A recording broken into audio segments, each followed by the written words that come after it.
Hello Leo, Sun, Moon, Rising, and Venus signs. Kamusta kayo? Sana po ay nasa mabuti kayong kalagayan. Welcome back po sa Star Tarot. At kung bago kayo rito, welcome din po kayo. And please subscribe, like, share my videos. And please leave me a comment kung nakaresonate po kayo. Thank you. So tignan natin kung ano mga mensahe ninyo, energies surrounding you in the month of September. Tignan natin kung ano mga mensahe ninyo. So, yung first message ninyo rito is Zebra. Sabi dito, let go of your fear and know that you are safe and protected at all times, no? Kasi baka hindi ninyo nagagawa, no, kung ano yung mga gusto ninyong gawin. May mga ideas kayo pero hindi ninyo na i-apply, no, sa buhay ninyo because maaring natatakot kayo, no?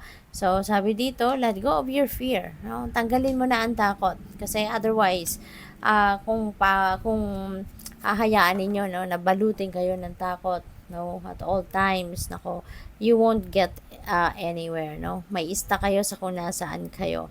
Kaya wag kayong matakot, magtiwala kayo na you are safe, you are protected, no? Lagi kayong binabantayan ng inyong mga guardian angels, lagi kayong binabantayan ng inyong mga spirit guides, ginagabayan kayo ng divine universe. So, wala kayong dapat na ikatakot. No, you have nothing to fear, you have nothing to worry about. Okay? So, maging confident din kayo sa sarili ninyo at gawin nyo na kung ano yung gusto ninyong mangyari sa buhay ninyo. Okay? So, we have yes. Ayan. So, maaaring ang iba sa inyo, baka kayo ay merong mga transactions, baka merong magsasabi sa inyo ng yes, or baka kayo yung magsasabi ng yes. Baka kayo yung mag-a-approve, kayo yung mag-a-agree, no? Parang ganon.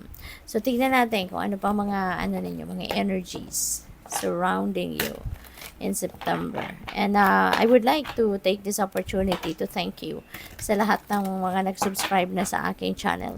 At sa mga hindi pa nagsusubscribe, subscribe na po kayo. Thank you. And thank you din sa mga hindi nag-skip ng ads dyan. At sa mga nagpapadala po ng donasyon through Super Thanks. Maraming salamat po. So, yung first message ninyo dyan ay Knight of Fire. No? So, you're very passionate ngayon.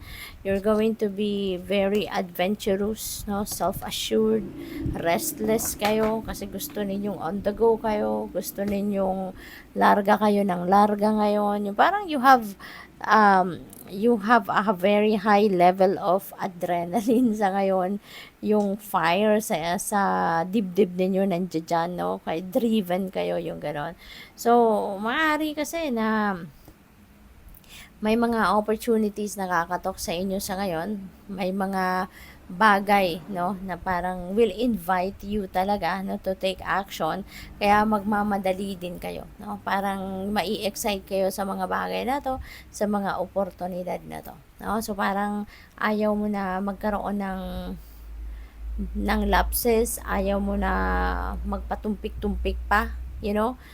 Gusto mo na i-maximize, no, ang bawat minuto, bawat segundo na meron kayo. So that's why you want to take action right away. Okay? But even though ganun man ang nararamdaman ninyo na gusto mong sunggaban agad, no, kung ano mang opportunity na to, kailangan mo pa rin na pag-isipan, no, pag-isipan din yung mga ginagawa ninyo at sundin ninyo yung gabay, no, sa inyo ng divine universe na pinapadala sa inyo through your intuition. Okay? Pakinggan ninyo yung inyong intuition. Alright? So, we have 10 of water and this is about contentment, this is about happiness, satisfaction, masayang pamilya, no? Masaya ang samahan ng bawat isa sa pamilya. This is happiness, no? Happiness and joy na matatagpuan mo sa pamilya mo, sa tahanan ninyo, yung ganon. At maganda rin dito kasi baka yung mga wants ninyo, yung mga dreams ninyo, maaaring nandyan na, binigay na sa inyo ng universe, na experience mo na, yung ganon. At mga pangangailangan ninyo, no? Yung mga wants and needs ninyo is also being met. Kaya siguro contented ang lahat. Masaya ang lahat, 'di ba? Five of Earth, siguro ang iba sa inyo, ayan, meron na namang fear, no? Fears surrounding money.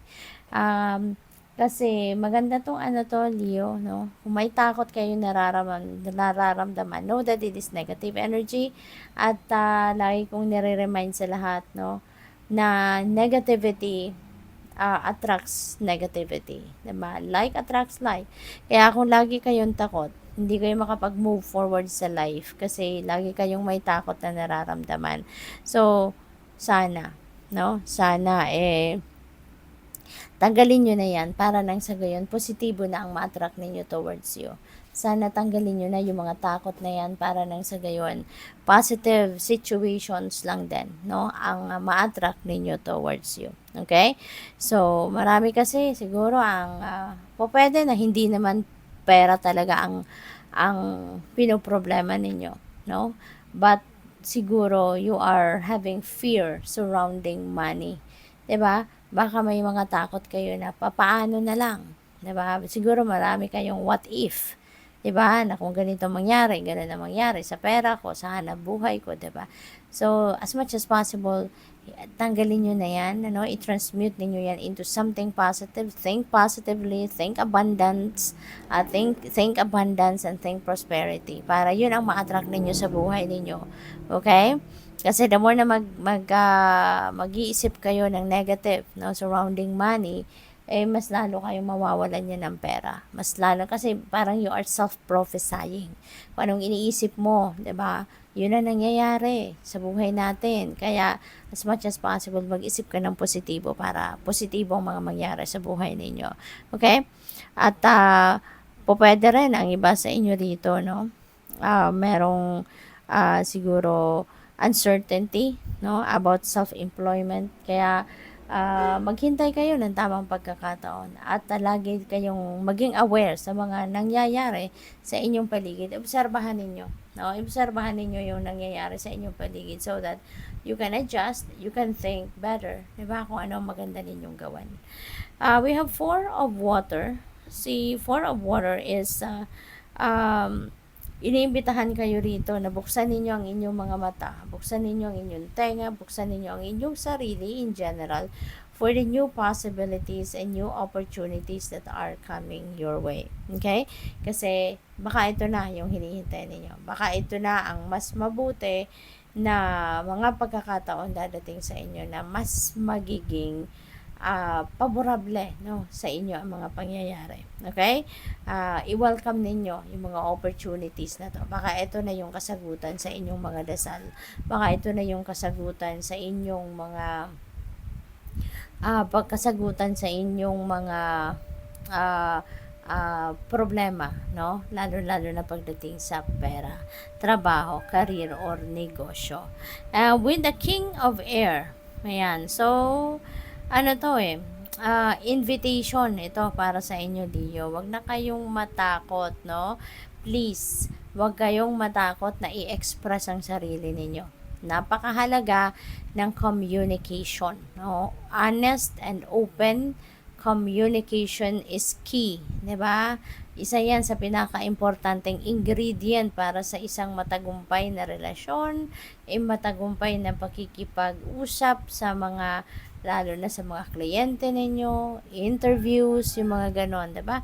Kaya kailangan maging honest kayo sa sarili ninyo, maging honest kayo sa ibang tao, maging truthful kayo sa mga sinasabi ninyo. Okay? Maging totoo kayo. Kung ano yung laman ng inyong isipan, ng inyong kalooban, sabihin ninyo, no? Na yun totoo. Okay? At saka, probably, ang iba din sa inyo dito, Leo, baka kailangan ninyo ng advice. Baka naghahanap kayo, seeking for advice, no? Of someone na merong expertise doon sa kung anumang area of life na meron kayong concerns, na meron kayong mga pinoproblema. Okay? So, we have awakening. Look at things from a different perspective. No? Tignan ninyo ang inyong sitwasyon sa ibang sa ibang paraan. Okay? Kaya hindi lang kayo mag-settle down doon sa kung ano yung usual na way of approaching things or normal way, kumbaga, or usual way na ginagamit ninyo para tignan ang mga bagay-bagay sa buhay ninyo. Okay? So, as much as possible, tignan ninyo ngayon ang inyong sitwasyon on a different lens para makita ninyo ang ibang perspective naman ng inyong sitwasyon. Okay? Good luck. Thank you for watching. Love and light. Namaste.